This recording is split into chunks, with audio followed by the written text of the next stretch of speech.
नमस्ते दोस्तों, investment life में आपका स्वागत है। आज के इस वीडियो में हम बात करेंगे उन 5 गलतियों के बारे में जो लोग अक्सर नौकरी के दौरान कर देते हैं और ये गलतियां उनके बुढ़ापे पर भारी पड़ती हैं। अगर आप भी इन गलतियों से बचना चाहते हैं और अपने रिटायरमेंट को सुरक्षित और आरामदायक बनाना चाहते हैं तो ये वीडियो आपके लिए है। तो चलिए शुरू करते हैं। पहली गलती, ईपीएफ पर बहुत ज्यादा निर्भर हो जाना। हम बात करेंगे पहली गलती के बारे में, जो है ईपीएफ पर बहुत ज्यादा निर्भर हो जाना। यह गलती अक्सर युवाओं के साथ होती है क्योंकि वे सोचते हैं कि ईपीएफ एम्प्लॉई प्रोविडेंट फंड से उनकी सेविंग हो रही है और इसलिए उन्हें बुढ़ापे के लिए अलग से प्लानिंग करने की जरूरत नहीं है। लेकिन क्या सच में ऐसा है? चलिए इस पर थोड़ा गहराई से चर्चा करते हैं। ईपीएफ एक बहुत ही अच्छी सेविंग स्कीम है जिसमें आपकी सैलरी का एक हिस्सा हर महीने कटता है और उस पर ब्याज मिलता है। यह ब्याज सरकार द्वारा तय किया जाता है और यह आमतौर पर सुरक्षित और स्थिर होता है। लेकिन यहाँ समस्या यह है कि बहुत से लोग ईपीएफ को ही अपने रिटायरमेंट की एकमात्र योजना मान लेते हैं, जो कि एक बड़ी गलती है। ईपीएफ एक अच्छा विकल्प है, लेकिन यह आपकी रिटायरमेंट प्लानिंग का एकमात्र विकल्प नहीं होना चाहिए। आपको चाहिए कि आप ईपीएफ के साथ साथ अन्य निवेश विकल्पों पर भी ध्यान दें, जैसे कि NPS, mutual funds, FD, fixed deposits या रियल एस्टेट। इससे आपके पास एक डाइवर्सिफाइड पोर्टफोलियो होगा जो आपको बेहतर रिटर्न देगा और आपके बुढ़ापे को सुरक्षित बनाएगा। दूसरी गलती, नौकरी बदलने पर ईपीएफ ट्रांसफर नहीं करना। हम बात करेंगे दूसरी गलती के बारे में, जो है नौकरी बदलने पर ईपीएफ ट्रांसफर नहीं करना। यह गलती अक्सर युवाओं के साथ होती है क्योंकि वे नौकरी बदलते समय ईपीएफ ट्रांसफर करने की प्रक्रिया को नजरअंदाज कर देते हैं। लेकिन यह छोटी सी गलती आपके बुढ़ापे पर भारी पड़ सकती है। चलिए इस पर विस्तार से चर्चा करते हैं। नौकरी बदलने के बाद बहुत से लोग अपने ईपीएफ अकाउंट को ट्रांसफर करने की प्रक्रिया को नजरअंदाज कर देते हैं। इसकी वजह से उनके पुराने ईपीएफ अकाउंट में जमा पैसे ब्याज नहीं कमा पाते हैं और उन्हें ब्याज का नुकसान झेलना पड़ता है। इसके अलावा अगर आप अपने ईपीएफ अकाउंट को ट्रांसफर नहीं करते हैं तो आपको रिटायरमेंट के समय पैसे निकालने में भी दिक्कत हो सकती है। ईपीएफ ट्रांसफर करने से आपको कई फायदे होते हैं। पहला, आपके पुराने ईपीएफ अकाउंट में जमा पैसे ब्याज कमाते रहेंगे।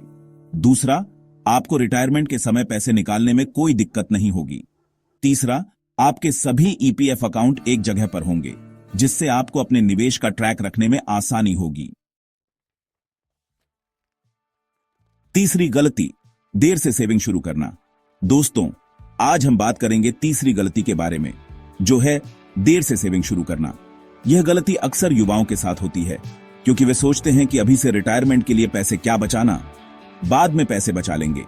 लेकिन यह सोच आपके बुढ़ापे पर भारी पड़ सकती है। चलिए इस पर विस्तार से चर्चा करते हैं। जब हम युवा होते हैं तो हमारे पास बहुत सारे सपने और इच्छाएं होती हैं। हम यात्रा करना चाहते हैं, नई चीजें खरीदना चाहते हैं और जिंदगी का आनंद लेना चाहते हैं। इसमें कुछ भी गलत नहीं है। लेकिन अगर हम अपने भविष्य के लिए सेविंग को नजरअंदाज कर देते हैं तो यह हमारे लिए बड़ी समस्या बन सकती है। देर से सेविंग शुरू करने का सबसे बड़ा नुकसान यह है कि आपको रिटायरमेंट के लिए ज्यादा पैसे बचाने के लिए ज्यादा मेहनत करनी पड़ती है। उदाहरण के लिए, अगर आप 25 साल की उम्र में हर महीने 5,000 रुपये निवेश करते हैं और उस पर 8% का रिटर्न मिलता है तो 60 साल की उम्र में आपके पास लगभग 1.5 करोड़ रुपए हो जाएंगे। लेकिन अगर आप 35 साल की उम्र में निवेश शुरू करते हैं तो आपको उसी रकम के लिए हर महीने 15,000 रुपये निवेश करने होंगे। देर से सेविंग शुरू करने का एक और नुकसान यह है कि आपको रिटायरमेंट के समय फाइनेंशियल प्रॉब्लम्स का सामना करना पड़ सकता है। अगर आपने जल्दी सेविंग शुरू नहीं की है तो आपके पास रिटायरमेंट के समय पर्याप्त पैसे नहीं होंगे और आपको अपने खर्चों को कम करना पड़ सकता है। इससे आपका बुढ़ापा तनावपूर्ण हो सकता है। चौथी गलती, 60 साल को रिटायरमेंट की उम्र मानना। वैसे तो आधिकारिक तौर पर रिटायरमेंट की उम्र 60 साल है, लेकिन आज के वक्त में लोग काफी प्रेशर में काम कर रहे हैं। ऐसे में 60 साल तक काम करते रहना भी कठिन हो जाता है। तो अगर आप नौकरी लगने के तुरंत बाद रिटायरमेंट प्लानिंग शुरू कर देते हैं तो जरूरी नहीं कि आप 60 साल में रिटायर हों। आप उससे पहले भी रिटायरमेंट ले सकते हैं। आजकल लोग पहले के मुकाबले ज्यादा स्वस्थ और सक्रिय रहते हैं। चिकित्सा विज्ञान में हुई प्रगति ने लोगों की उम्र बढ़ा दी है और बहुत से लोग 60 के बाद भी कार्यशील रहते हैं। नए व्यवसाय शुरू करते हैं या अपनी पसंदीदा गतिविधियों में व्यस्त रहते हैं। इसलिए 60 साल को रिटायरमेंट की उम्र मानने की सोच अब समय की आवश्यकता के अनुरूप नहीं है। यह जरूरी है कि लोग अपनी खुद की वित्तीय स्थिति, शारीरिक और मानसिक स्थिति और जीवन के उद्देश्य के हिसाब से रिटायरमेंट के बारे में सोचें।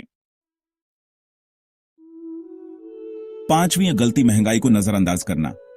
अक्सर लोग रिटायरमेंट के लिए सेविंग करते वक्त ये नहीं सोचते कि आज से 25-30 साल बाद रुपये की वैल्यू क्या रह जाएगी।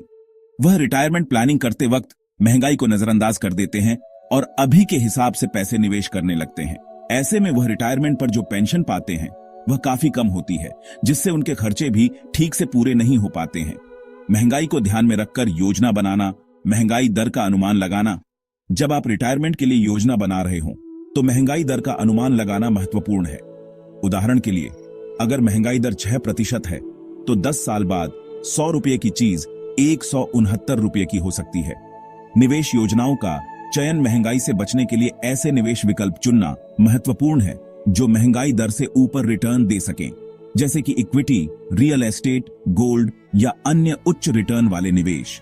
आय के स्रोत में विविधता। रिटायरमेंट के बाद सिर्फ एक स्रोत से आय प्राप्त करने की बजाय आय के विविध स्रोत बनाने से महंगाई के असर को कम किया जा सकता है। आप रिटायरमेंट के बाद किसी छोटे व्यवसाय, फ्रीलांसिंग या निवेश से नियमित आय प्राप्त करने पर विचार कर सकते हैं। इसलिए महंगाई को नजरअंदाज करना एक बड़ी गलती हो सकती है, क्योंकि यह लंबे समय में आपके वित्तीय स्थिरता को प्रभावित कर सकता है। रिटायरमेंट की योजना बनाते समय महंगाई का ध्यान रखना बेहद महत्वपूर्ण है।